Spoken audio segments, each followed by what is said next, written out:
Goeiedag, hoe gaan dit? My name is Wildkard. Welcome back to my channel. Thank you for being here and watching my content.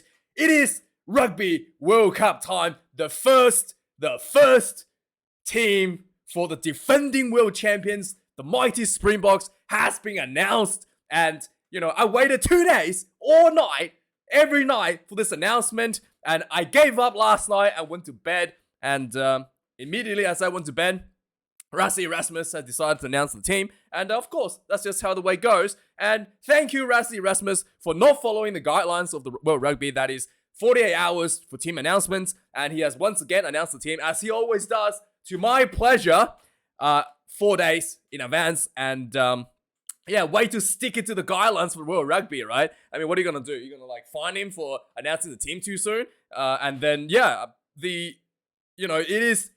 Thanks to Rassie Erasmus that I have content during the week, keeping my channel alive. So big thank you for the Springboks once again for bringing you this video. And so let's have a look who has been given the privilege to represent South Africa in the opening test match against Scotland in the Rugby World Cup.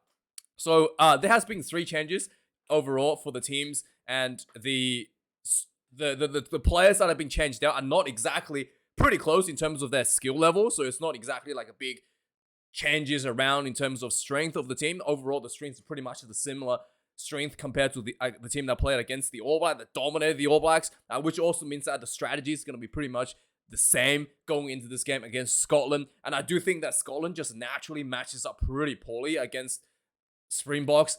There has to be some articles that came out that suggested that it's always difficult to play against your home nation. So for a lot of the Springboks players, former South Africans, so it's always difficult to get over that mental barrier to beat your birth nation sort of thing. So that's one thing that always plays in the advantage of the Springboks. Outside of that, the overall Springbok strategy plays really well into what the Scottish team likes to play. Like basically all the strengths for the Springboks team happens to be the weakness for this for the Scotland team. So it's gonna be looking like a pretty dominant game for the Springboks once again. But we have to wait and see. And let's without further ado, let's have a look at who's got the privilege to represent the Rainbow Nation this weekend. First up, we start with the prop positions. We got Stephen Kitsop comes in at the loose hair prop position, has been exceptionally well in the trial matches and the Rugby Championship, giving even the world class players like Ethan de Groot a lot of trouble in that.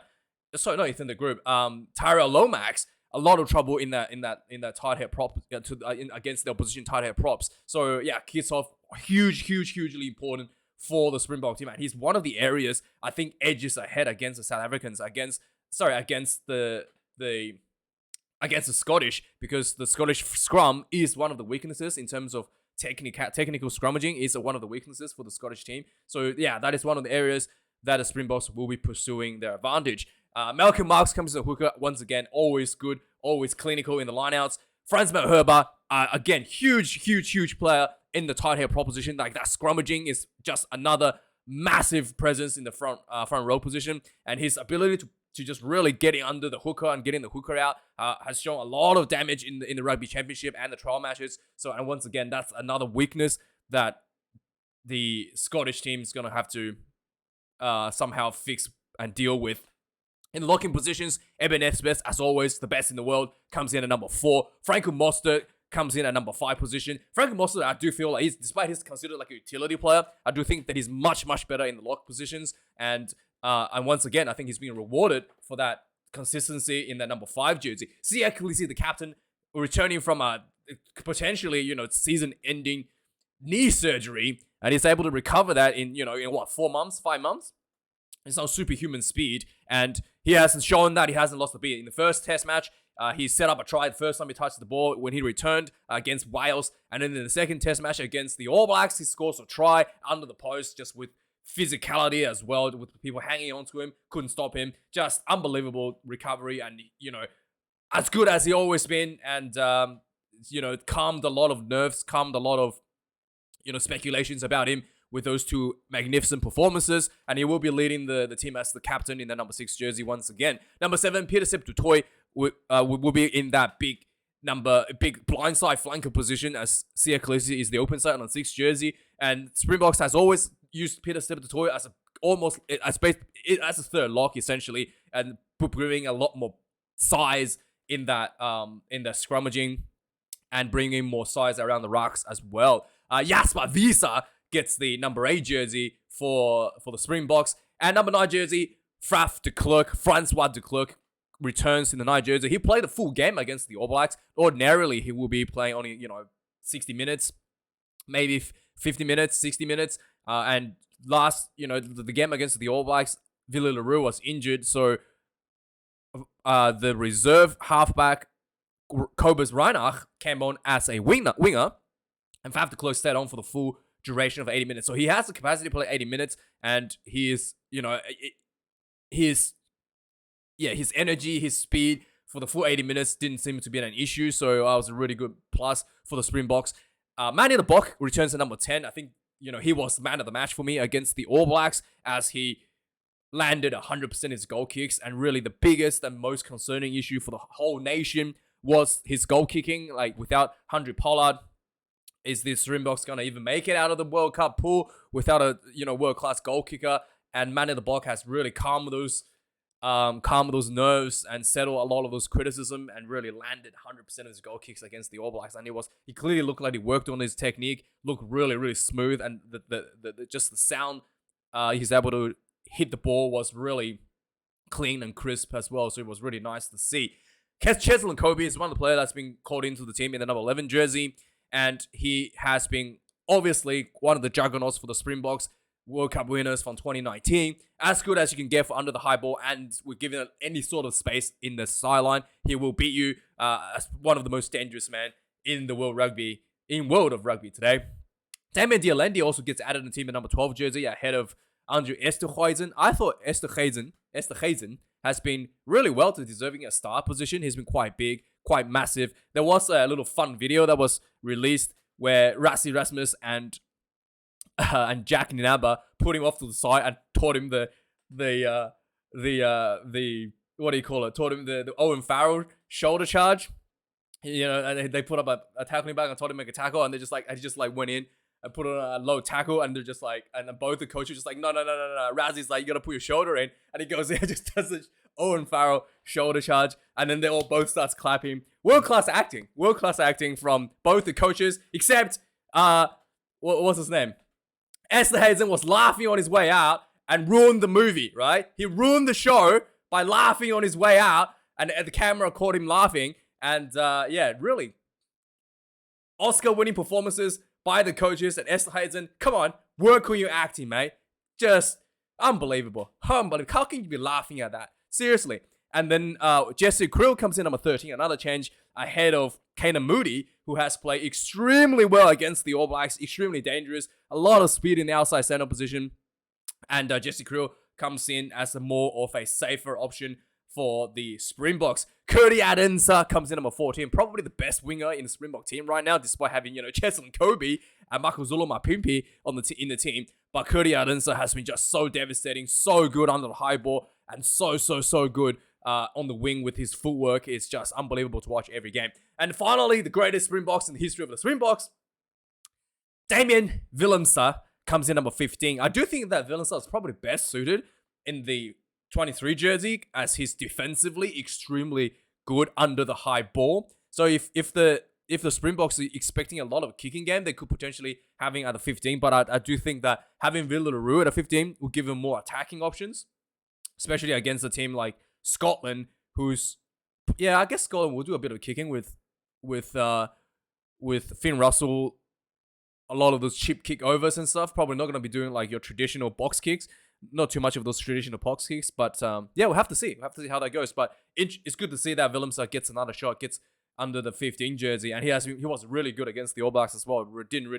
He was good at defensively under the high ball, and he was good at offensively under the high ball in both ends. In the replacements, we've got Bungi Mbunabi once again in the number 16 jersey. Ox Uncha comes back at number 17, and Trevor Nyakani, number 18 jersey. All three front rowers in the bench are quite a lot shorter than the starting three.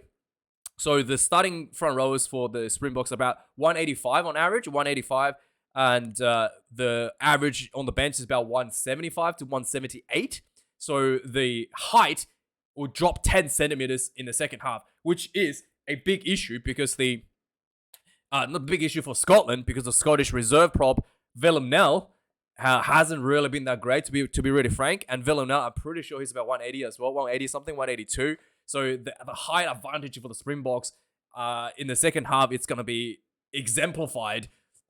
Against the much weaker, I think, scrummagings against the Scottish team. So yeah, we'll have to see how the Scottish are going to line up. But this is another key area that the Springboks is trying to squeeze out an advantage over the Scotland. Aki Snyman, again, he's just the happiest man to be on the field, to be playing for the Springboks again. I've never seen a man so happy to be on the field, representing his nation. You know, if anybody in the Wallabies team, you can see a smile out of the face on the field. It'll be Christmas come early, right? But this guy's always smiling. This guy's always having fun, and he's just brutal. And he's been really good in the line out, stealing those balls as well. Just technically really, really sound as a lock, absolutely world class. And he will be coming off the bench to finish off the game for the Springboks. Marco van Staden will be finished coming off the bench as well with a bit more speed and pace. And finally, Dwayne the Rock Vermeulen will come in at number 21 to finish up with a lot more physicality, even more size in the number 8 spot. A lot of people has been telling me that his nickname is the Thor. I mean, first of all, the Thor is a character played by an Australian, okay? I don't know who came up with the name the Thor. That is stupid, okay? If I made a movie, okay, think about this. If I made a movie starring what is his name? Matt Damon, Morgan Freeman, and then I told you that in this story, there's a South African rugby player named Thor, okay? And you named yourself after an Australian actor, a character portrayed by an Australian actor. You would have said that you would have said that this is the stupidest movie ever, and you would have said that whoever wrote this script have no idea about South African rugby, right? So that makes no sense to me. And also, just think about it. The Rock is much better nickname for Vermeulen, right? Anyway, Dwayne the Rock Vermeulen, it's a much better name, okay? After the Rock, obviously, Dwayne the Rock Johnson, and, he's the Rock Vermeulen, because he plays rugby, and it's the Rock, right? And he's very good in the Rock. So, yeah, anyway, just the Thor, guys. Just would like to point that out, how stupid his nickname is. And that's why I'm not calling him the Thor, because that just, no. Anyway, let's move on. Grant Williams comes back at number 22. I'm surprised Cobus Reinach not getting another shot at number 22 jersey. He was quite, he was showing his versatility in the backlines, playing winger. Finally, Villa LaRue returns to number 23 jersey. Didn't get a chance to play against the All Blacks. Had a bit of an eagle going into the game. Was pulled out and was replaced by Huaga Smith, who's came on and scored a try. The infamous super nuclear bomb squad with 7 players off 7 forwards off the bench, and it worked. And that's not gonna happen this week. We're not gonna be given that pleasure to see that again. But this will be a good game. Let me know your thoughts, guys, about this selections. We'll have to wait for the Scottish team to be announced, but I will do a full comparison between the two teams when that is announced, and I will also do commentary for this game in the Rugby World Cup. So I'll be doing all the big games, the All Blacks, this one, and the Wallabies game. Maybe not the Wallabies game, actually. That's against Georgia. I will do the Fiji game against Wales. So we'll see. We'll see how that goes. I don't want to do too many commentary games because it's just gonna become repetitive, and also I have to do reviews afterwards. It's gonna be way too much work. But yeah. Anyway, thanks for watching, guys. Donkey, and have a nice day. And is it Tootin? Is that how you say? Anyway, thanks to the guys that donated money. Really appreciate it. As always, tough times, and your money, your hard-earned money comes to me. Really, really, really, really, really do appreciate that. So thanks for watching, guys. I'll see you guys this weekend, and see you for the previews. Cheers.